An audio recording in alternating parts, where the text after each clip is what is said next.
大家好，我係蘇校長啦。今日最後一堂係視藝堂，要進行分組活動。你哋4個人一組合作畫畫，作業會計入平時分㗎。你哋自行分組啦。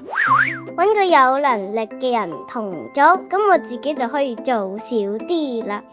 其實我唔中意分組咯，因為太多嘢要商量啦。我寧願自己去完成個作業啊。同學們議論紛紛，到底以下角色又會點樣選擇呢？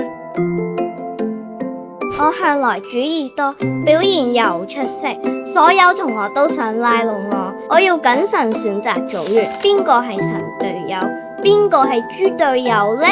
我唔想俾豬隊友拉低分數啊！求助同學機靈後為人機靈，善於針對情況做出相應嘅行動，愛爭取表現，亦都希望得到他人嘅讚賞。